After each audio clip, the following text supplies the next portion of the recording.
27.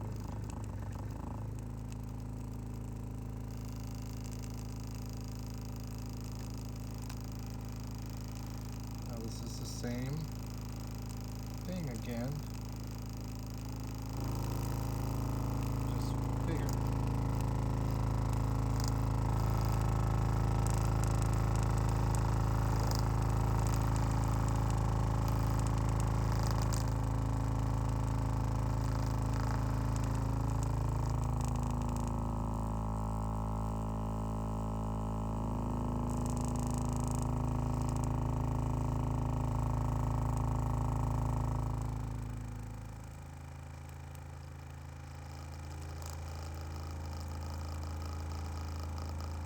That's the 54 by itself, or 27, one of the two. That's 54. This is 27. I've shown this before.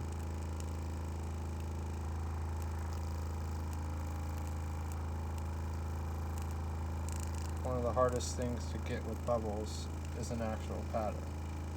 Not very many frequencies are going to show you patterns, mainly to show you the forces. What's interesting is there's this little orange in here.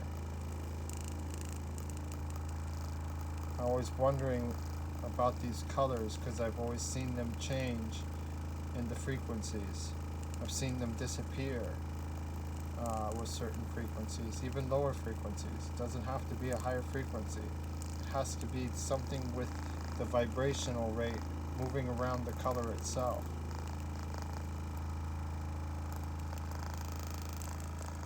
See, if I take this up here, you're going to start to see the separation of everything. See that? It's because it's such a, it's the forces that are creating everything.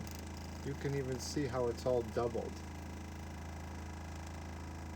If I move the light over, if I center it,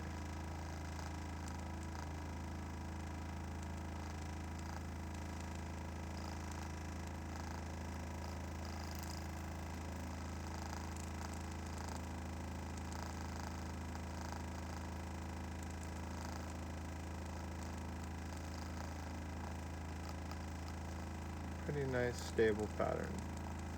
I like working with 27 Hertz a lot. I find it, anything with 9, ratio of 9 seems to have a lot of function from it. If I put 9 Hertz into my PoE vortex coil, the magnetic field is more even and pulses out much nicer. I've started to notice things with certain frequencies being more stable and balanced. 27 is kind of one of those ones. 42 is another one. 54 doesn't always stabilize that great for me, but once you start to get to the higher frequencies, like I said, you're just shrinking things and it's trying to be smaller in the same big space. So it manipulates it too much. That's why you need to shrink the pan sizes down the higher you go in frequencies. It's so you can be able to see inside there without all the outer stuff getting in the way of making it manipulate itself too much.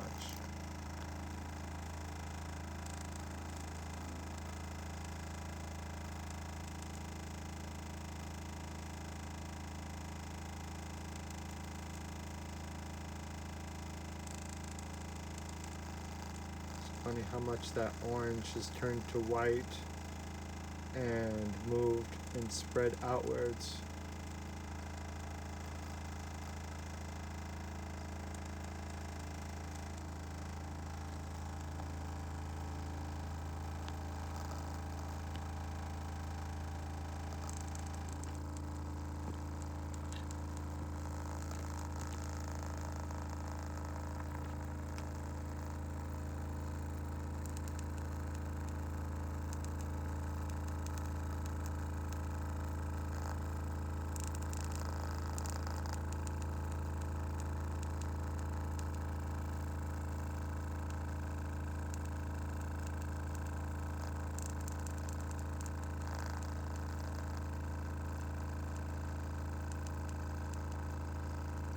this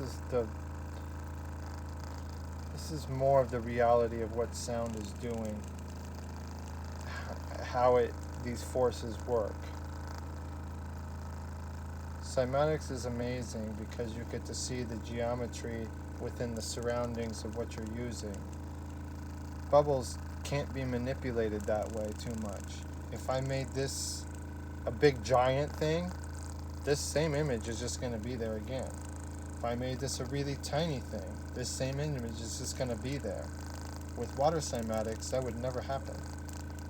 If I changed the size of the pan, everything changes because it has more space to change more things.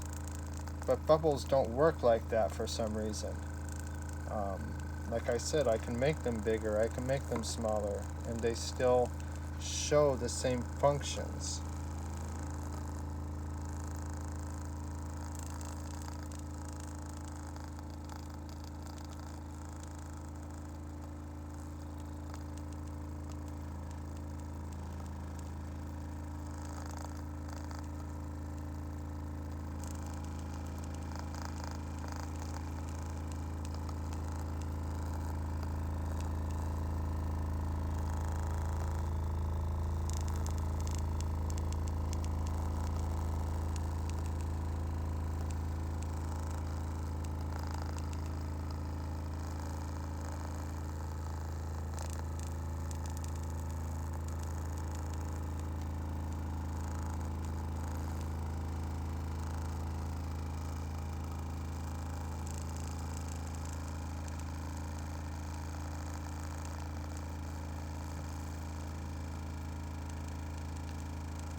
Nobody wants to give you the reality of this stuff, man. They rather put a belief on it, market it, sell it to you. I was watching a thing today on YouTube, how to make your videos, to get more things out there. And it was absolutely ridiculous what you have to do. It's pretty sad that people are drawn to bait. If I wanted to put this on YouTube and get a whole bunch of views, I just had to make shit up. I'm really opposed to it, but at the same time, it's just like, I need to get this information out there. I need to have people understand that there's a whole different reality going on with this. That's very important for me. The whole reason why I do this, I don't get paid for this. I do this on my own free time. I have a normal job like everybody else and work check to check and, support my family. This is something I come out here for hours and spend all my time, extra time doing this stuff. And it's, to me, very rewarding just looking at this and understanding it because I've done it so many times. Lots of people see my videos for the first time and don't quite understand that I've literally done thousands of videos of bubbles and cymatics and magnetics and plasma and all kinds of stuff. And I just taught myself that. I didn't know how to do it. Nobody were going to show me unless I wanted to research a book and read how to do something that someone else did, and I'd rather not do that. I'd rather think about things and just build my own ideas and work with it, until it works. That's how science kind of works. It's determination. The part that's bullshit is it's people's beliefs. So I tend to try not to keep all my beliefs out of this stuff, because I don't really have very many. But, really, my main belief is frequencies. And frequencies have taught me that the reality around me is very simple. It's not complicated. It may look complicated, it may act complicated, but it's not.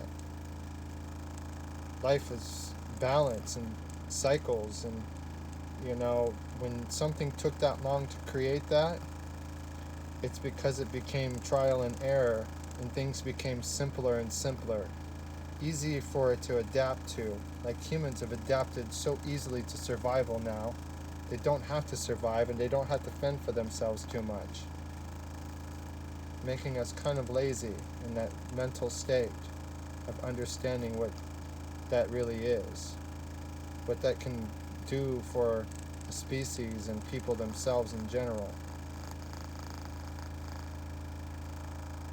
It's not about what I want to tell you what I believe. It's about my actions of coming out here and doing something about it that'll make you think a little bit more, and then that's changing you.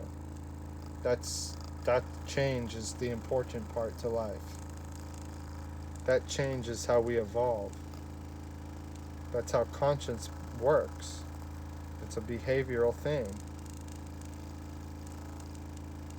This is a behavioral process. This is consciousness. Not consciousness as all consciousness, but this is consciously aware in that sense because it behaves this way. And it'll always behave this way. If I turn it up at this level and have these settings on, it'll behave this way.